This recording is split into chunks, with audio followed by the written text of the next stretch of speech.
This is Hannibal here from thehannibaltv.com with a daily news update. AEW was up this week, did a 0.2 rating. Last week. The ratings just came out yesterday. That's up from their 0.19 rating the previous week. And SmackDown did a 0.54 rating for anyone that missed that. Battleground Championship Wrestling announced today that Raven's new protege here is going to be taking on ECW original Little Guido.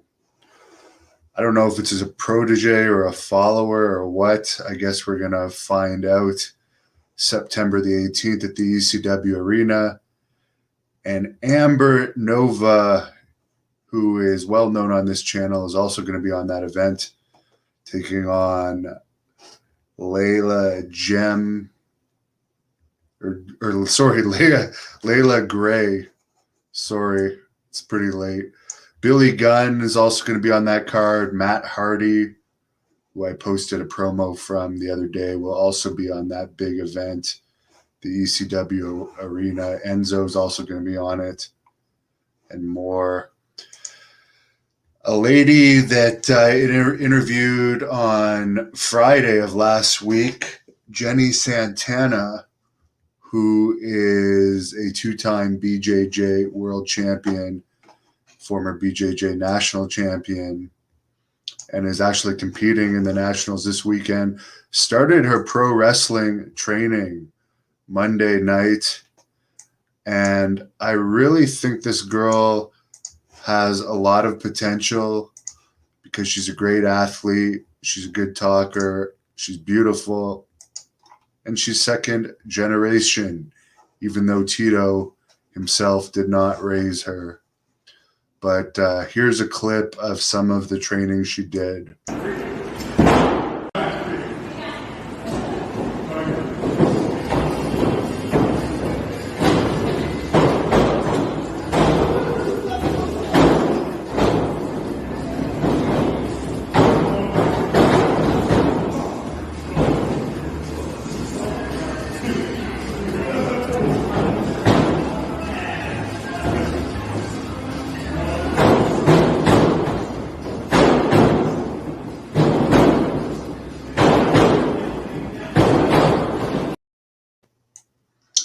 So obviously that's her first night. She's got a lot to learn, and she was training at the Super Beast training compound in Vegas with Kyle Hawk.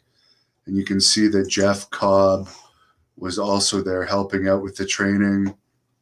She did tell me she's going to continue on with the training.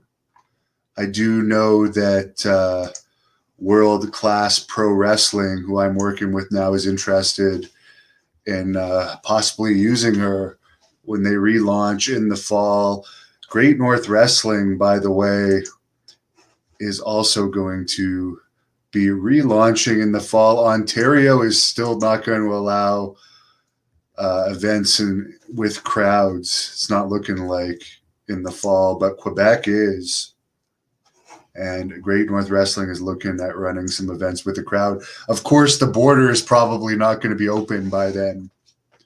So it's probably not going to be American wrestlers allowed on that event, but I'm looking forward to doing that. And in July, there's also going to be a taping in front of no fans of some matches. And for the people that say, why are you doing an event in front of no fans?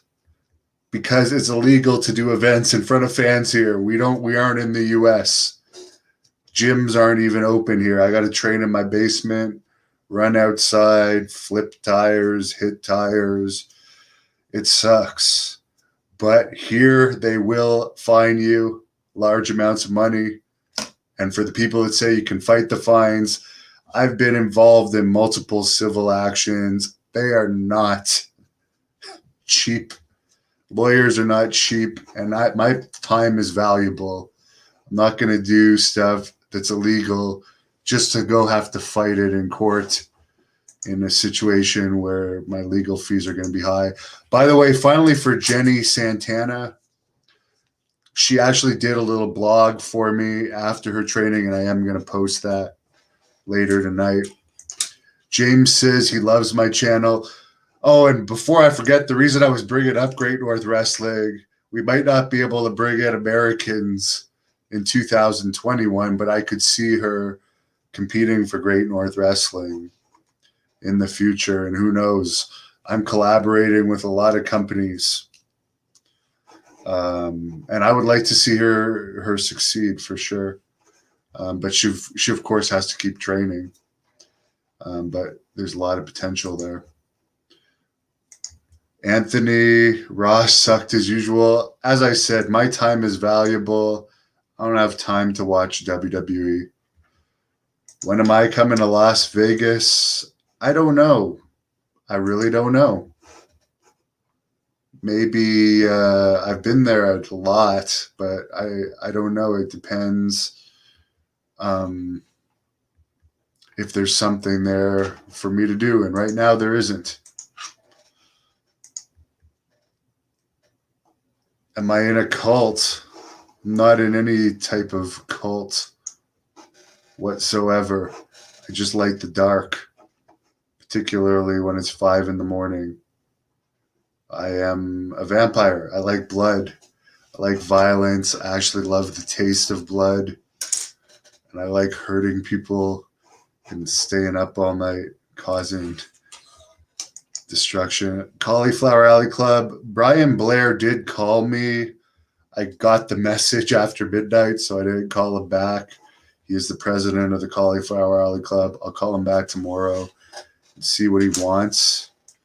But I don't think I am going to go to the Cauliflower Alley Club this year just because I've got a lot of other stuff to do in the U.S., and there's so much politics associated with the Cauliflower Alley Club and so many haters associated with it. I don't know if I want to be involved with it other than paying my dues or whatever.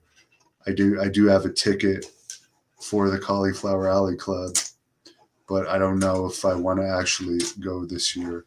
It's a big expense as I'm fading out here a little bit. Somebody says Conan and Disco are in Vegas. Disco is in Vegas.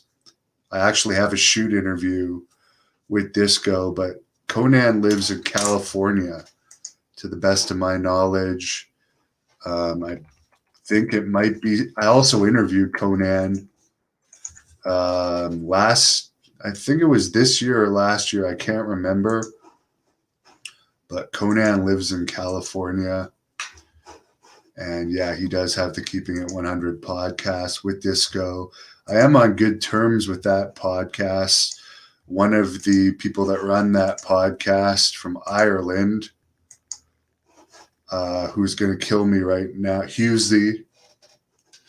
I almost forgot his name, but now I remember it's Husey. I've done a couple podcasts with him that have gone well.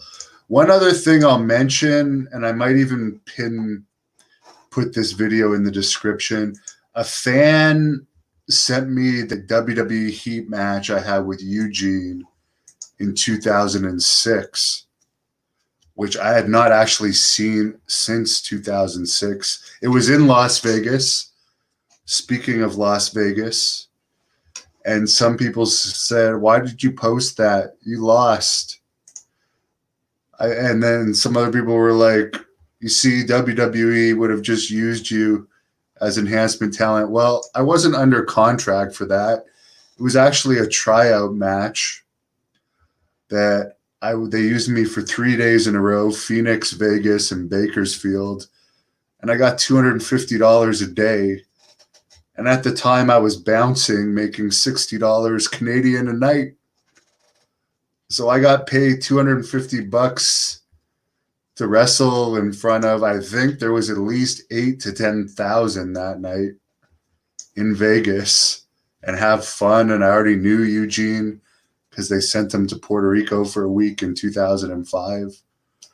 and I had a blast. So I was not under contract. They don't bring in people that aren't under contract and put them over stars unless it's Floyd Mayweather going over the Big Show. But even in that case, he would have been under contract for a brief period of time. Michael says, my channel keeps us up to date. Keep up the good work. Thank you. Average says they should have brought me in and put me with Rene Dupree. Well, they did sign me 3 years later. Rewatching that match as a scout, they actually should have signed me then, but I know the talent relations guy at the time, Johnny Ace, didn't actually see the match because I remember asking him after the match if he saw it. And he said no, but keep coming back. We had good feedback on it. And they did keep using me for a while until Nova got put in place as the talent relations guy. He replaced Tommy Dreamer.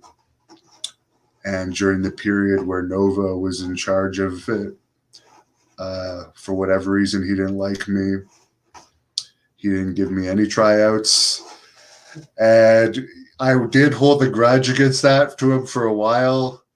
But the last time I complained about it, he messaged me on Facebook, and he seemed to be hurt that I complained about the fact that he never gave me any tryouts. And then the guy right after him, Ty Bailey, gave me a tryout, and I was signed right away. So I do feel that when Nova was in charge, it kind of halted me getting signed, but whatever. Doesn't matter. It all worked out for the best. I like what I'm doing now.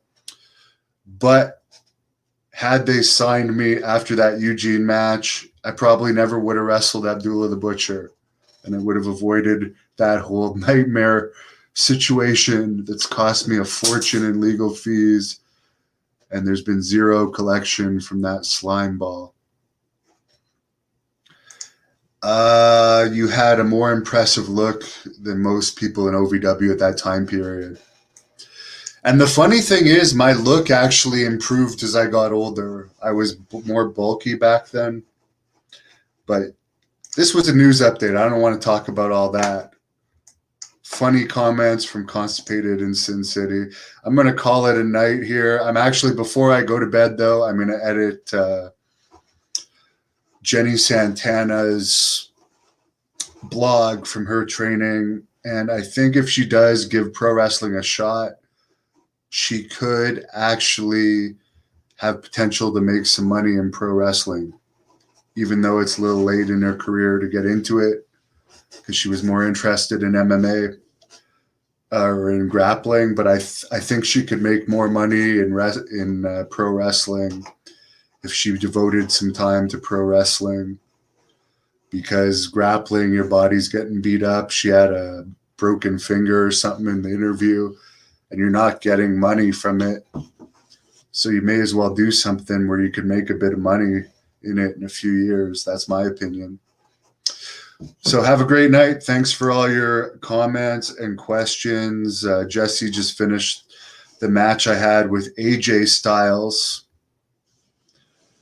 And by the way, that match I had with AJ Styles was only my third match back after a 3-year hiatus due to taking care of the medical issue that Abdullah had with me. Henry, the issue with Abdullah is he transferred his properties illegally after I won the judgment. So there's another case relating the illegal property transfers he made going on right now. So it's just a nightmare situation. Sandor, you didn't miss it enough that I can't give you a shout out. Charlie said I did great in that tryout match. I was 24 at that time.